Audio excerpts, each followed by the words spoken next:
kalau untuk antusias teman-teman mahasiswa sekarang lebih ke entertainment. Jadi ketika bicara entertainment, iya, kalau ketika bicara entertainment, misalkan kita lihat aja gini, orang yang teman-teman yang suruh aksi, misalkan suruh aksi di jalan ataupun melakukan orasi dan sebagainya itu sangat sedikit. Tapi ketika kita ajak teman-teman suruh nonton di studio TV mana ya kan, itu sangat banyak, bahkan lebih banyak daripada yang kita bayangkan. Nah, entertainment berarti pertama kata kuncinya. Yang kedua, alasan teman-teman yang biasanya tidak tertarik terhadap organisasi itu bicara soal nanti lulusnya lama, karena rata-rata aktivis itu nilainya pertama tipis, kemudian waktunya juga banyak terkikis seperti itu kan.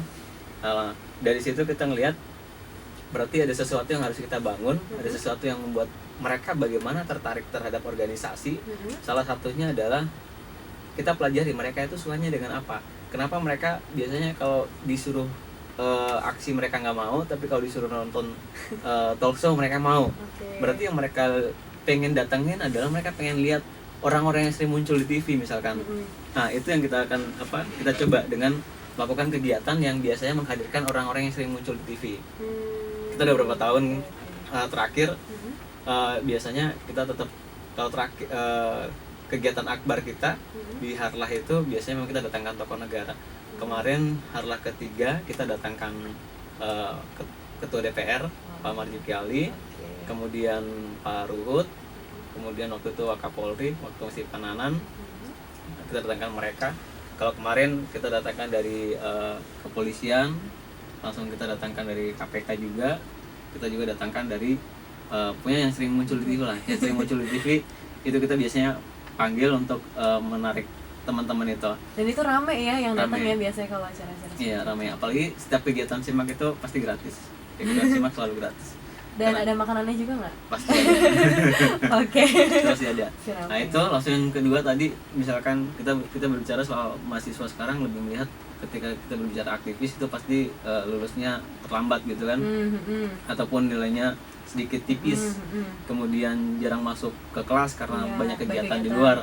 Nah itu kita ajarin bagaimana, makanya ada tahapan-tahapan pendidikan tadi, pendidikan terkait dengan misalkan di pendidikan dasar itu Kopassus, komunikasi pendidikan khusus, kita berbicara soal komunikasi. Sebenarnya itu tergantung kita mengkomunikasikannya seperti apa dengan dosen, kita komunikasi bagaimana dengan manajemen dan sebagainya, itu pun mempengaruhi sebenarnya. Ketika kita baik di kelas, otomatis kita bisa melakukan sesuatu yang lebih baik misalkan.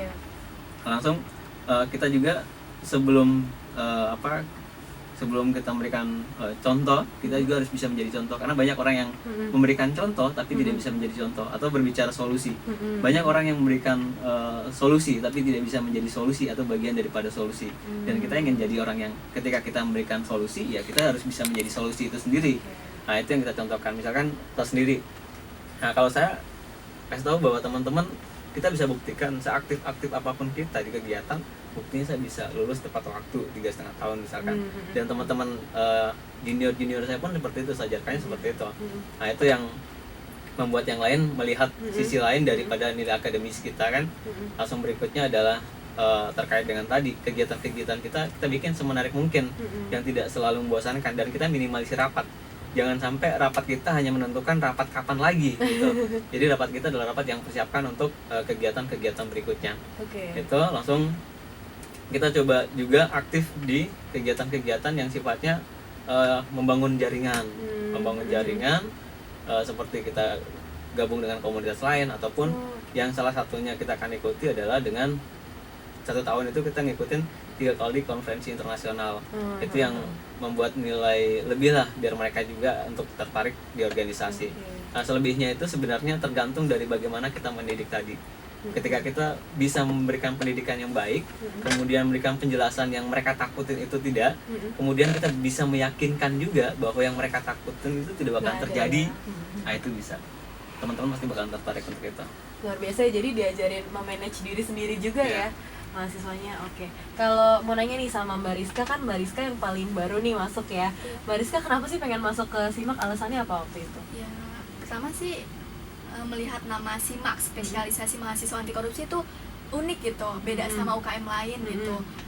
Saya sih tertarik ya karena saya pengen jadi pelaku sejarah untuk kedepannya, gimana Indonesia tuh bersih gitu. Oke. Ya, jadi saya pengen jadi perempuan anti korupsi. Wah, luar biasa. Harus ya, harus Iya. namanya, harus, dan mengajak lebih banyak lagi. Oke, ya. Kalau di SIMAK itu kalau anggota perempuannya ada, maksudnya dibandingin sama cowoknya lebih sedikit atau gimana, atau sama gitu? Lebih banyak ya. Iya. Lebih Lebih banyak banyak. perempuannya malah ya. Perempuannya. Oke, soalnya kan kadang kalau organisasi-organisasi seperti ini tuh malah yang perempuannya lebih sedikit ya. Karena Iya. kan kayaknya berat gitu. Oh, tapi ternyata banyak juga Iya. yang perempuan ya. Oke, berarti yang perempuan bisa juga menggandeng banyak perempuan lainnya dan juga mungkin bisa ngajakin teman-teman yang lainnya ya. Oke nih, kalau kegiatan yang dimiliki SIMAK saat ini ya, sejauh ini program apa sih yang menjadi mungkin program andalan atau punya program rutin gitu yang dimiliki sama SIMAK? Untuk program andalan sendiri yaitu Hari Lahir SIMAK Hari lahir SIMAK yang yang tepat jatuh pada tanggal 29 Januari. 29 Januari. Nah, itu kebetulan bertepatan sama ulang tahun berdiri kita sendiri. Oh, Nah, itu, gitu. Oh, jadi itu sengaja atau gimana, Mas? Sengaja, maksudnya ketika saya tidak mampu mungkin melaksanakan apa sebenarnya sih gini, intinya itu saya coba memberikan kado buat saya, itu yang pertama. Yang Oke. kedua, ingin coba berbagi sesuatu di hari lahir saya, gitu kan. Yang ketiga adalah kita ingin coba apa namanya, ketika saya nggak ada misalkan, itu organisasi kan sampai kapanpun tetap ada. Jadi ketika saya nggak ada, orang lain akan memperingati SIMAK itu, dan kemudian dia akan mengenang saya di hari itu. Mengingat ya, Iya. wah luar biasa nih, pemikirannya sudah jauh sekali nih. Mas Rizal, boleh dilanjutkan kegiatannya apa aja, Mas? Nah, itu untuk Harlah SIMAK itu setiap 1 tahun sekali. Itu SIMAK sering mengadakan. Untuk kegiatan internal kita sering mengadakan pelatihan-pelatihan untuk teman-teman SIMAK juga dan teman-teman mahasiswa STIAMI. Untuk kegiatan sosial kita sering mengadakan nanti bekerja sama dengan BEM, yaitu untuk mencerdaskan kehidupan bangsa, yaitu rumah pintar yang ada di Bekasi, Klender. Rumah pintar itu seperti apa kegiatannya? Nah, di situ pemahaman, jadi teman-teman dari UKM-UKM yang ada di STIAMI itu mereka berpartisipasi dalam bentuk menyampaikan materi sesuai dengan unit kegiatan mereka. Nah, kebetulan kita menggandeng dan bekerja sama dengan SIMAK untuk memberikan pemahaman tentang anti korupsi untuk adik-adik kita. Nah, kebetulan dalam rumah pintar itu sendiri target kita adalah untuk anak-anak peserta didiknya itu adalah anak-anak jalanan, terus anak yatim piatu. Nah, jadi benar-benar kita targetkan untuk orang-orang yang tidak beruntung untuk bersekolah. Oh, seperti itu. Jadi mengajak UKM-UKM lain juga yang ada di STIAMI ya. Kalau di luar kampus STIAMI itu ada kerjasama kah juga dengan organisasi mahasiswa semacam ini?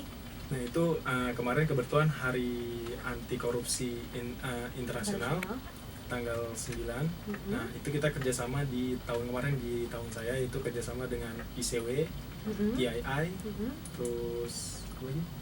Banyak lah ya. Banyak. Dari teman-teman, yang jelas kita hampir setiap tahun pasti gandeng komunitas lain, Komunitas, baik oke. dari teman-teman kayak Flag UI, Kompak Para Madinah, langsung Batik Lampung dan sebagainya, kita selalu bangun itu. Nah, mungkin nanti yang kita akan bangun lagi adalah, kalau kemarin kan sifatnya hanya sebatas seremonial. Ketika ada kegiatan kita kumpul bareng, ketika ada aksi misalkan kita kumpul bareng. Nah, ini kita akan bikin gebrakan baru, yaitu kalau kemarin, saya lihatnya sih kemarin ini konsepnya baru saya bikin tadi malam ya. Tadi malam saya baru bikin konsepnya. Oke. Kalau kemarin sudah ada gambaran. Saya lihat kan kemarin baru perempuan anti korupsi, Hari Kartini. Kemudian berarti ada satu tugas sebenarnya yang harus kita lakukan ketika perempuan saja bisa melahirkan sesuatu di Hari Kartini. Berarti nanti konsepnya yang saya sedang bikin itu di tanggal 28 Oktober kita akan mengadakan Kongres Pemuda. Seperti dulu 28 Oktober 1928 mereka munculkan Sumpah Pemuda itu kan dari Kongres Pemuda. Kemudian di tahun ini kita mencoba untuk melahirkan satu organisasi nasional yang tergabung dari seluruh organisasi mahasiswa ataupun pemuda anti korupsi se-Indonesia. Kita akan lahirkan di situ di 28 Oktober itu. Rencananya ya. Iya, jadi seperti itu. Ini sudah kita lagi bikin garap panitianya dan sudah menghubungi teman-teman komunitas yang ada. Kebetulan kita sudah mulai mengumpulkan data teman-teman semua yang ada di seluruh Indonesia. Itu kita akan undang nanti untuk sekaligus mungkin di sini sekaligus saya menyampaikan kalau misalnya ada komunitas yang dengar, itu nanti bisa dibuka di web kita simakstiami.com. Kita udah mulai buka pendaftarannya untuk gabung di Kongres Pemuda Anti Korupsi atau Kongres Pemuda Mahasiswa Anti Korupsi se-Indonesia. kita akan melahirkan organisasi bersama yang bisa mewadahi seluruh organisasi mahasiswa ataupun pemuda anti korupsi Indonesia, agar gerakan kita serentak, gerakan kita sama, satu visi, satu misi. Karena kita semuanya berbicara soal Indonesia bersih, tapi semua jalan sendiri-sendiri. Organisasi di sini jalan sendiri, organisasi di sini jalan sendiri. Itu yang dulu terjadi ketika sebelum 28 Oktober 28 itu. Mereka banyak organisasi tapi jalan sendiri-sendiri. Sehingga kita ingin mencoba menyatukan seluruh organisasi yang ada di Indonesia ini untuk bergabung menjadi wadah satu untuk mewujudkan itu. Mewujudkan Indonesia bersih dari korupsi. Luar biasa nih, kalau bersatu pasti harusnya semakin kuat lah ya. Iya, betul. Oke. Dan ngomong-ngomong soal organisasi, pasti kan ada dalam setiap kegiatan pasti kan ada dana nih yang harus dikeluarkan nih untuk membiayai kegiatannya. Kalau pendanaan dari kegiatan sendiri tuh biasanya dari mana sih? Apakah ada donatur kah atau gimana nih? Untuk pendanaan sendiri kita biasanya nggak dapat dari uang pembagian dari BM, karena kita organisasi mahasiswa Ormawa yang berdiri sendiri dan independen. Oh gitu, oke. Nah untuk pencarian dana sendiri kita biasa untuk menyebar proposal ke perusahaan-perusahaan, terus biasanya ada patungan juga dari teman-teman juga. Ada patungan Iya. ya pasti ya. Nah itu untuk pendanaan kita seperti itu. Oh, oke. Jadi kalau sponsor-sponsor gitu, perusahaan-perusahaan gitu banyak nggak sih yang tertarik gitu untuk mendanai acara-acara seperti ini? Nah kebetulan teman-teman semua perusahaan-perusahaan itu banyak yang tertarik untuk membantu kegiatan kita. Nah terutama kemarin pas lagi hari lahir SIMAK sendiri yang di tahun 2014. Oke. Nah itu kebetulan banyak sekali dari organisasi-organisasi mahasiswa yang lain, terus dari perusahaan-perusahaan yang lain untuk membantu untuk kegiatan kita. Kalau berarti kalau dalam pendanaan nggak ada kendala lah ya. Kalau ada kendala nggak sih misalnya dalam menyelenggarakan kegiatan atau kampanye sosialisasi anti korupsi? Untuk kampanye sendiri kita nggak ada kendala karena kita memulai dari diri kita sendiri dulu, dari SIMAK dulu, untuk sebagai panutan bahwa mahasiswa SIMAK Setiami ini anti korupsi. Nah kita sebagai panutan ke teman-teman mahasiswa lain, kita coba dari kampus kita dulu. Setelah itu kita akan terjun ke dalam masyarakat dalam bentuk sosialisasi kita. Jadi nggak ada kendala lah ya.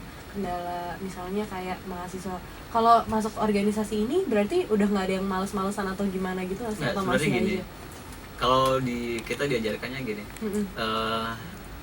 masalah itu pasti ada, masalah itu pasti ada, dan saya selalu bilang gini, kita itu kalau mau bikin acara pasti sama dengan membuat masalah, pasti ada masalah di situ. Bikin acara sama dengan membuat masalah.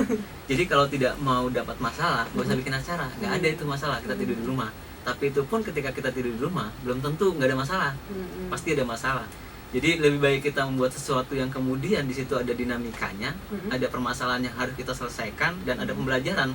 Jadi itulah yang kita bilang, maksudnya dari Pak Presma ini mungkin kita tidak ada masalah. Nah intinya masalah memang tetap ada, mungkin sesama teman, sesama panitia, atau sesama dari panitia ke peserta itu pasti ada konflik-konflik seperti itu, masih ada. Tapi yang itu tadi kita udah tanamkan ke mereka bahwa membuat acara sama dengan membuat masalah, sebenarnya tinggal menikmati masalah itu. Jadi di mereka udah mindset nggak apa-apa nih ada masalah, yang penting kita temukan pemecahannya bersama-sama. Betul. Oke. Nah saudara, saya juga masih mau nanya nih sama SIMAK mengenai permasalahan korupsi ya dan pemberantasan korupsi di Indonesia. Tapi setelah yang satu ini jangan kemana-mana, tetap di channel Kolega.